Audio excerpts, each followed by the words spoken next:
Hello guys, welcome to our new video. ഇന്നത്തെ video എനിക്ക് ഒരുപാട് സ്പെഷ്യലായിട്ടുള്ളൊരു വീഡിയോ ആണ്. അതിന് കാരണം എന്ന് വെച്ച് കഴിഞ്ഞാൽ മേ ബി എൻ്റെ വർക്ക് ലൈഫ് ആയിരിക്കാം. വ്ളോഗിലോട്ട് പോകും മുന്നേ എൻ്റെ കറക്റ്റ് ഫീലിംഗ് മനസ്സിലാവണമെങ്കിൽ ഈ ഓഡിയോ ഒന്ന് ശ്രദ്ധിച്ചാൽ മതി. Signing off. ഓക്കെ, ഇനി ഇല്ല, തിരിച്ചൊരു വരവില്ല. കംപ്ലീറ്റ് ആയി. ക്രൈങ് അല്ല, ഹാപ്പി ടിയർ. ഫൈനൽ ഹാൻഡിങ് ഓവറൊക്കെ കഴിഞ്ഞ് നമ്മളങ്ങനെ എയർപോർട്ടെത്തി. ആക്ച്വലി പറയുകയാണെങ്കിൽ ഞാൻ നല്ല ടയേർഡായിട്ടാണ് ഇരിക്കേണ്ടത്. കാരണം നമ്മുടെ 6 days വർക്കൊക്കെ കഴിഞ്ഞ് സീരിയസ്ലി എക്സോസ്റ്റഡ് ആണ്. പക്ഷേ ഉള്ളിലുള്ള സന്തോഷം കൊണ്ടാണോ എന്നറിയില്ല, ഞാൻ തുള്ളി കളിക്കുന്ന കുഞ്ഞിപ്പുഴു പോലായിരുന്നു. സോ എന്താ പറയുക, ഇനി ഒരു 7 ദിവസം വർക്കൊന്നും ഇല്ല എന്നുള്ള സന്തോഷം എനിക്ക് നന്നായിട്ടുണ്ടെന്ന് എന്നെ കാണുമ്പോൾ തന്നെ മനസ്സിലാവും. ഡ്യൂട്ടി ഫ്രീയിൽ കുപ്പിയുടെ ഭംഗി ആസ്വദിക്കാൻ കയറുന്നത് ഞാൻ മാത്രമാണോ, ഇത് എല്ലാവരും അങ്ങനെയാണോ? സത്യം പറഞ്ഞാൽ ഈ എയർപോർട്ട് എന്ന് പറയാനുള്ള ഒരു ക്വാളിഫിക്കേഷൻ പോലും എനിക്കില്ലെന്ന് തോന്നുന്നു. കാരണം ഞങ്ങൾ ഏത് ഫ്ലൈറ്റിനാണ് പോകുന്നത്, ആ ഫ്ലൈറ്റ് എപ്പോൾ വരും, ഇതൊന്നും ഞാൻ ചോദിച്ചിട്ടുമില്ല, ഇതൊന്നിനെക്കുറിച്ച് ഞാൻ ആലോചിച്ചിട്ടുമില്ല. എനിക്ക് ജസ്റ്റ് ഇവിടുന്ന് എങ്ങനെയെങ്കിലും ഒന്ന് രക്ഷപ്പെട്ടാൽ മതിയെന്നായിരുന്നു. പക്ഷേ നമ്മുടെ ടിക്കറ്റ് മുതൽ നമ്മളിവിടെ സ്റ്റേ ചെയ്യുന്നത് എല്ലാത്തിനും കറക്റ്റ് പ്ലാനുള്ള ആൾ എൻ്റെ കൂടെ ഉള്ളതുകൊണ്ട് ഞാൻ ഭയങ്കര ടെൻഷൻ ഫ്രീ ആയിരുന്നു.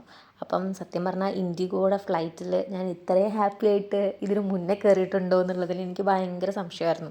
പിന്നെ ദുബായിൽ നിന്ന് നൈറ്റ് ഫ്ലൈറ്റ് എടുക്കുമ്പോൾ ഏറ്റവും രസമുള്ളൊരു കാര്യം എന്താണെന്ന് വെച്ച് കഴിഞ്ഞാൽ, നമ്മൾ സ്കൈയിലെത്തുമ്പോൾ താഴത്തോട്ടുള്ളൊരു വ്യൂ അത് സൂപ്പറാണ്. സോ എനിക്കെപ്പോഴും ദുബായിൽ നിന്ന് നൈറ്റ് ഫ്ലൈറ്റ് എടുക്കാനാണ് ഇഷ്ടം. ഇങ്ങോട്ട് വരികയാണെങ്കിലും ഏകദേശം നൈറ്റിൽ കാണാനാണ് രസം. അല്ലെങ്കിൽ ദുബായ് കാണാൻ നൈറ്റിലാണ് ഭംഗി എന്നാണ് എൻ്റെ ഒരു വിശ്വാസം. നൈറ്റ് ഫ്ലൈറ്റ് ആണെങ്കിലും നമ്മൾക്ക് ഒരുപാട് മനസ്സിൻ്റെ ഉള്ളിൽ ഒരുപാട് ഹാപ്പിനെസ് ഉള്ളതുകൊണ്ട് ടൈം പോയതറിഞ്ഞില്ല. നമ്മൾ ഫ്ലൈറ്റ് ലാൻഡ് ചെയ്തു, നമ്മൾ ലഗേജ് വെയിറ്റ് ചെയ്തുകൊണ്ടിരിക്കുവാണ്. ആക്ച്വലി നമ്മൾ നാട്ടിൽ എന്ന് പറയുവാണെങ്കിലും നമ്മൾ കറക്റ്റ് വരുന്നത് കേരളത്തിലോട്ടല്ല, നമ്മൾ പോകുന്നത് ഹരിയാനയിലോട്ടാണ്. അപ്പോൾ നമ്മൾ ഡൽഹി എയർപോർട്ടിലാണ് നമ്മുടെ ലഗേജുമായിട്ട് നിൽക്കുന്നത്.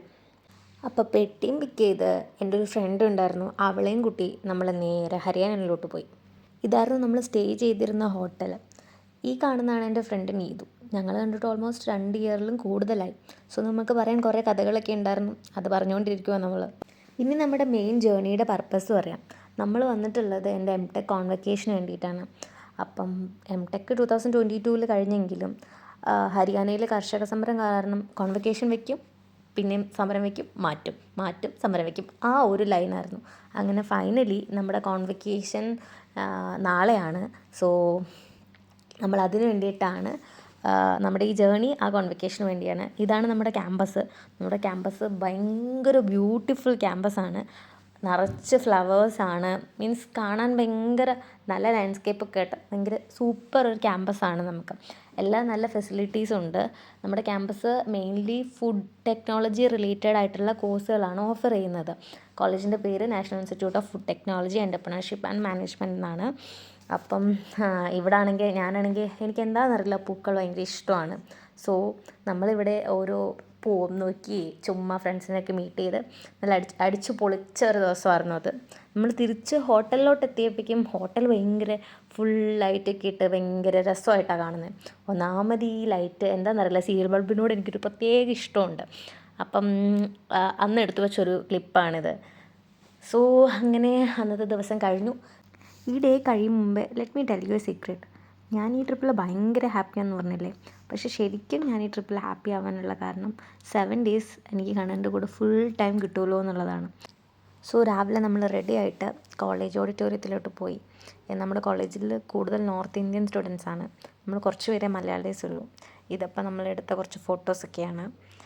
എൻ്റെ സ്വപ്നങ്ങൾ എപ്പോഴും വളരെ ചെറുതാണ്. ഞാൻ വലിയ വലിയ കാര്യങ്ങൾ ആഗ്രഹിക്കാറില്ല. ഒരു നാഷണൽ ഇൻസ്റ്റിറ്റ്യൂട്ടൊന്നും എൻ്റെ സ്വപ്നത്തിലേ ഉണ്ടായിരുന്നില്ല. അങ്ങനെ ഒരു സ്വപ്നം എന്നെ കാണാൻ പഠിപ്പിച്ചതിന്, അങ്ങനത്തെ ഒരു സ്വപ്നത്തിലോട്ട് എൻ്റെ കൂടെ നടന്നതിന് കണ്ണന് ഒരുപാട് താങ്ക്സ്.